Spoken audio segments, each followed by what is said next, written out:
são 14 ou 15 tipos de plástico. Deixar o resíduo à mercê da corrente marítima, do vento ou da lei da gravidade é uma irresponsabilidade.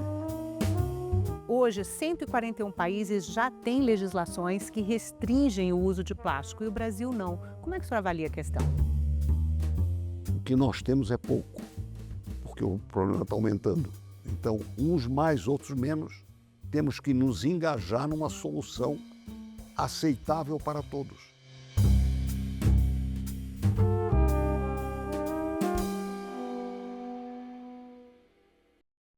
Seja bem-vindo, senador Espírito Amin. Muito obrigada pela presença. Senador, o Tratado Global de Combate à Poluição por Plásticos é uma iniciativa das Nações Unidas ainda em construção. O senhor apresentou o requerimento para a realização de uma audiência pública e conduziu a audiência. A poluição por plástico é uma das maiores ameaças aos oceanos, à saúde e à economia global. Qual que é a dimensão desse problema, senador? A dimensão justifica essa iniciativa da ONU, porque não existe solução parcial de um país, por maior que seja, para um problema com a dimensão que a poluição por plástico produziu. Então tem que haver um consenso, uma união, a informação que nos leve à solidariedade e à prática. Prática do quê? No mínimo, e inicialmente, de uma economia circular. Por que você não encontra mais latinha de refrigerante na rua? Porque a latinha vale dinheiro. Lá nos anos 60, 70, o prefeito de Curitiba, Jaime Lerner, grande prefeito, grande estadista, eu diria, lançou o programa Seu Lixo Vale Dinheiro. Na minha cidade, Florianópolis, uma campanha mais, digamos, afetuosa. Jogue limpo com Floripa. Para o surfista, quebre as ondas, proteja a praia. Ou seja, a humanidade e os homens, as mulheres, as pessoas, têm que entender que o lixo não pode ser jogado ao léu.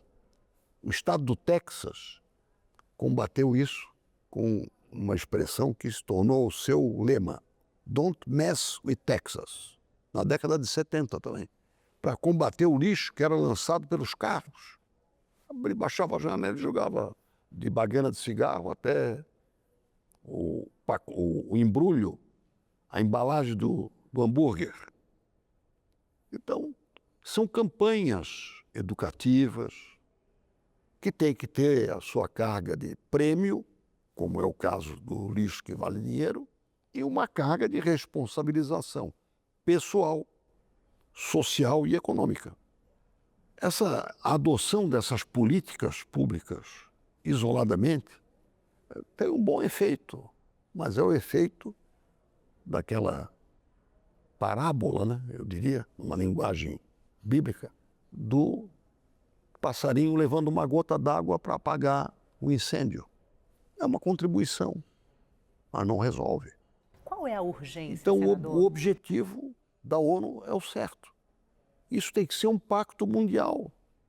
Um dos pactos mundiais, assim como nós queremos para reflorestamento, para reduzir incêndio, para respeitar a água doce, nesse caso, o maior agredido é o oceano. E o retrato disso, que você sempre precisa recorrer a uma imagem, pode ser obtido na Baía da Guanabara, mas pode ser obtido também na Ilha do Pacífico. Ilhas, né, A Ilha senador? do Pacífico foi descoberta no final do século passado. Acho que o navegador se chamava Jim Cook, uma coisa assim. E hoje ela tem a dimensão superficial, profundidade eu não sei.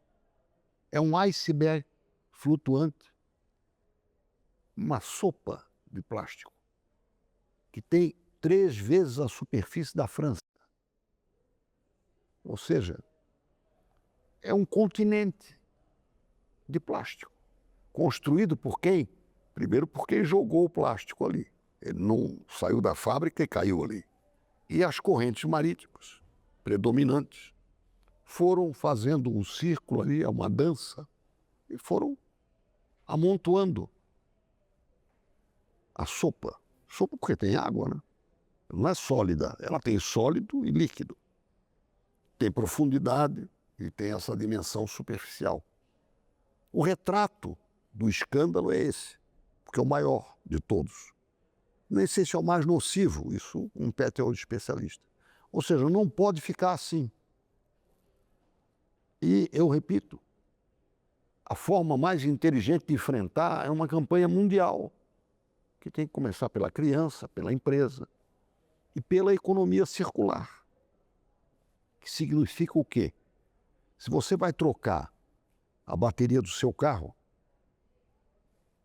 não estou falando de carro elétrico, estou falando de carro a combustão, você tem desconto e tem multa, caso contrário, se você não entregar.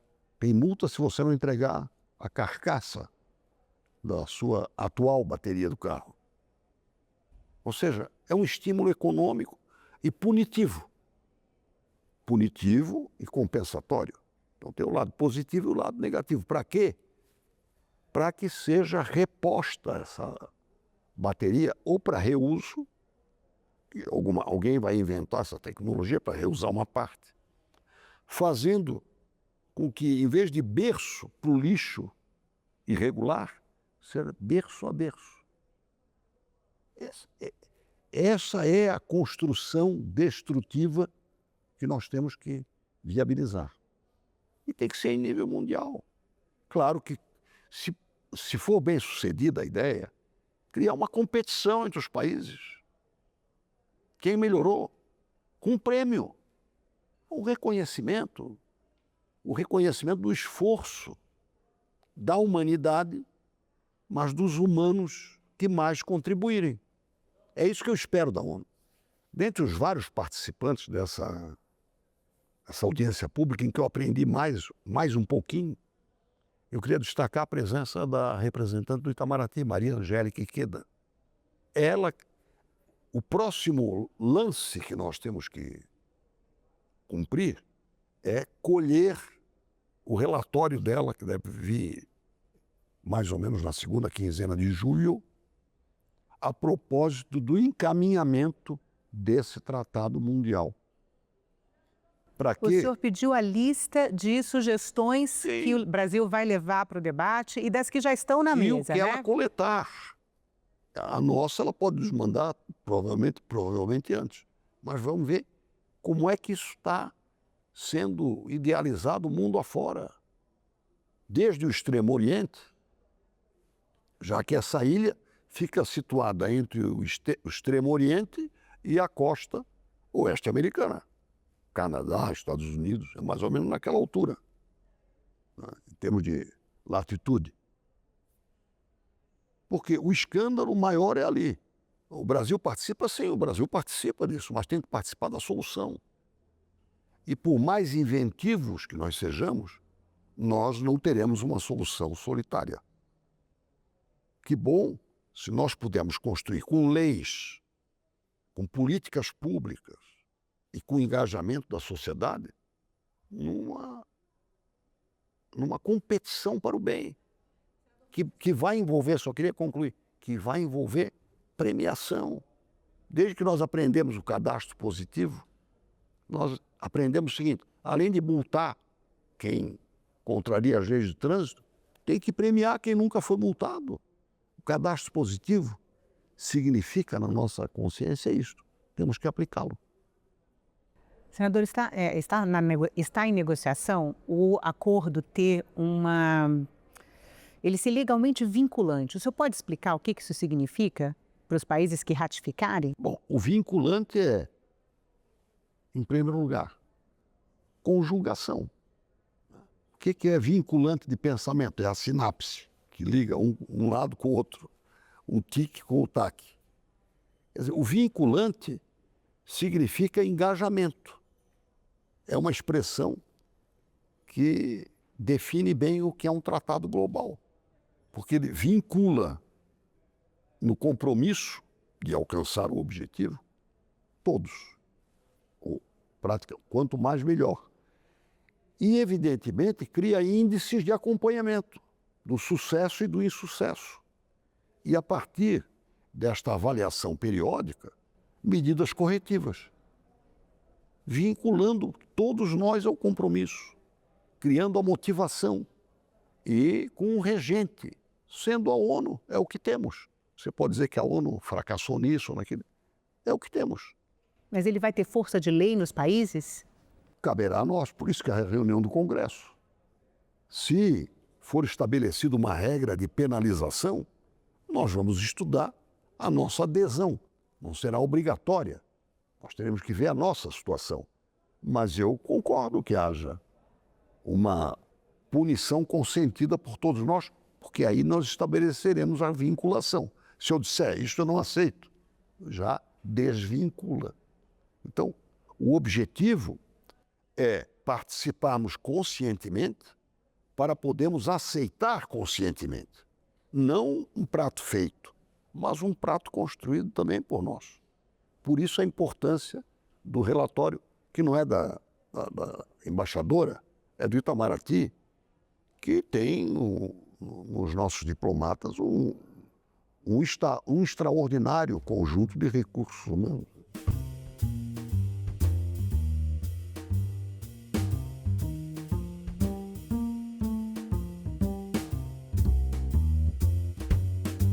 Senador, agora trazendo para o Brasil especificamente. O Brasil é o 8º maior poluidor plástico do planeta, né? E a audiência pública, ela teve representantes de vários setores e com opiniões diferentes sobre projetos de lei, sobre políticas públicas adequadas para enfrentar a situação, sobre ações empresariais, né? Como que o senhor poderia explicar quais são os interesses econômicos envolvidos numa proposta como essa? Bom, em qualquer processo industrial, qual é o troféu que o industrial oferece? Eu gero tantos empregos. Você quer liquidar com os empregos? Não, não queremos. Mas o que eu posso fazer para atenuar o mau uso do que você produz? Porque não é o plástico que polui. Quem polui é quem permite que o plástico vá fazer parte dessa ilha, ou de outras ilhas e ilhotas, e concentrações vexatórias que a gente vê nas cidades brasileiras. Numa chuva, é sempre além de outras tragédias, ela faz aflorar esse distrato com o resíduo. Quer dizer, deixar o resíduo à mercê da corrente marítima, do vento ou da lei da gravidade é uma irresponsabilidade. Seja o lixo poluente, seja tóxico, seja industrial, seja um papel. O plástico se deteriora em muito mais tempo do que o papel, mas seja um papel frágil, um toco de palito de fósforo, uma bagana de cigarro, isso amontoado, multiplicado pelo número de usuários, desleixados, é que fazem o escândalo e a má conduta que nós temos que corrigir. Eu acho que isso começa com a criança e a criança ajuda a ensinar o pai, a mãe, o avô. Essa clínica reversa é muito eficiente. Mas passa pela legislação também, né, senador? Sim. Uma das críticas que foi feita na audiência é que hoje 141 países já têm legislações que restringem o uso de plástico e o Brasil não. Como é que o senhor avalia a questão? O que nós temos é pouco, porque o problema está aumentando. Então, uns mais, outros menos, temos que nos engajar numa solução aceitável para todos, para os que estão em melhor situação, e não são os grandes países, são os países de menor dimensão territorial, com uma população mais estabilizada. Você sabe quantas lixeiras tem em Tóquio? Nas ruas não tem lixeira, né? As pessoas são responsáveis pelo seu próprio lixo. Nenhuma lixeira, nem de bagana de cigarro. É hábito carregar o cinzeirinho, até porque fumam um pouco, né? Então, isso aí, mais do que a lei, só se consegue induzindo, por lei também, mas por um conjunto de ações, pelo efeito demonstração, pelo constrangimento a quem não cumpre e pela gratificação. Pode ser um sorriso, um abraço da mãe, um parabéns na sala de aula. Eu acredito nisso. Se eu não acreditasse em educação, eu estaria desconsiderando praticamente a minha vida. E como o senhor vê A educação propositiva, que chama a responsabilidade e que oferece exemplos tão espontâneos quanto possível. E como o senhor vê a redução da produção de plástico? Eu acho que a conversão de plástico para outra matéria, para outro material, é uma das alternativas. Pode, inclusive, ser estabelecida uma proposta de transição, não energética, como já temos, mas de transição de materiais. Agora, qualquer material tem que ter um uso adequado e um enterro adequado, ou um ciclo, uma economia circular competente, qualquer que seja o material. Na audiência falou-se muito em plásticos problemáticos e de uso único. É possível um desenho de uma política pública? Tem que ser. Na pior das hipóteses, sem nenhuma invenção, o uso final tem que ser de responsabilidade de quem produziu. Ele tem que criar uma forma de fazer isso que a bateria faz. Se eu crio 1 quilo, se eu vendo 1 quilo de plástico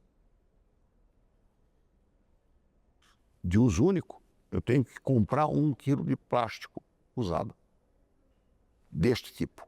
São 14 ou 15 tipos de plástico, não sou um especialista no assunto, tenho aprendido. Então, se não tiver como mudar o material, tem que subordinar a fabricação. Se todos fizerem isso, não haverá competição.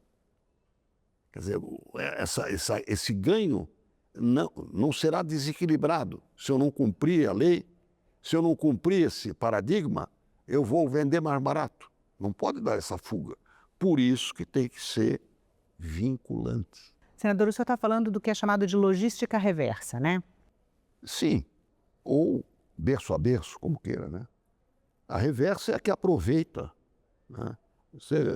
Quem já viu uma foto ou uma filmagem de desmontagem de navio? O navio não é afundado, depois ele é desmontado e reaproveitado. Um navio. O cobre do navio. O cobre hoje está em extinção, porque a previsão é que em 2030 nós não temos mais cobre. O cobre, no momento, em certas aplicações na comunicação, é insubstituível. Então, em vez de roubar cobre, se nós pudermos premiar o seu uso, a sua guarda e a sua reutilização. Ou alguém pensa que roubam cobre pelo Brasil afora e pelo mundo afora, por quê? Porque tem comprador. Só que nesse caso é um crime, o receptador é outro criminoso, além dos danos que causa à segurança pública, a projetos de iluminação ou de comunicação. Estou falando o que está havendo? É a polícia que está faltando? Não. É uma política pública que pode ser criada com vinculação nacional ou não. Nós temos poucos supridores de cobre. Congo, Chile, e se eles não derem conta, vão buscar cobre no Polo Sul, com toda a controvérsia que isso pode gerar. Então, substituir materiais é bom, mas contingenciar a que quem produz responda pela logística reversa também faz parte do jogo. E se isso for uniformizado, não haverá, digamos, falsetas competitivas. Vários participantes da audiência citaram, Sim. né? A propósito que você falou, a audiência teve grandes controvérsias. E o que, aliás, enriqueceu a audiência. A audiência, para todo mundo dizer a mesma coisa, é monótona. E ali houve colocações muito pesadas a respeito do problema, que eu disse no começo, e é verdade. O problema é muito grave. Merece uma solução Mas quais que não seja gargalos, solitária. quais gargalos o senhor identifica para colocar em prática um programa nacional realmente de logística reversa? Primeiro, o gargalo é se for só nacional. Tem que ser internacional. São experiências de gente que sabe mais do que nós, que sofre até mais do que nós. Por enquanto, o nosso horizonte pode ser menos intranquilo do que de outros, pela dimensão, pelo nosso tamanho em termos de população, mas não temos nenhum motivo para ficar tranquilos. Pelo contrário, temos que ser competidores nesta equação mundial. Competidores para produzir os melhores exemplos, aprendendo, mas produzindo. Senador, e como que o Senado pode contribuir para que o Brasil avance em uma legislação que a gente imagina que vai ser alinhada com o que o tratado vai definir, né? Exatamente. Fazer uma lei não é difícil.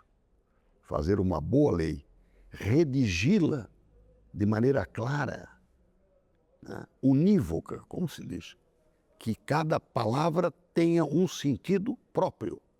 E aquele sentido, gerando menos dúvidas, menos controvérsias de interpretação.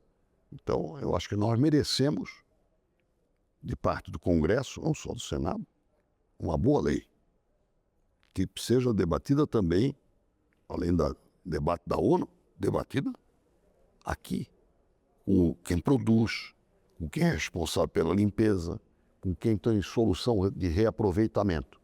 Vou dar um exemplo.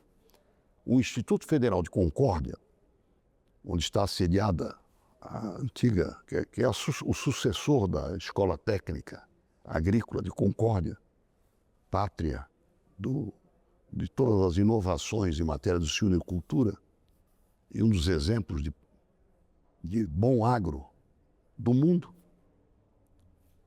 Um professor descobriu no velho lixão da Escola Técnica Antiga uma montanha de plástico enterrada, de décadas atrás.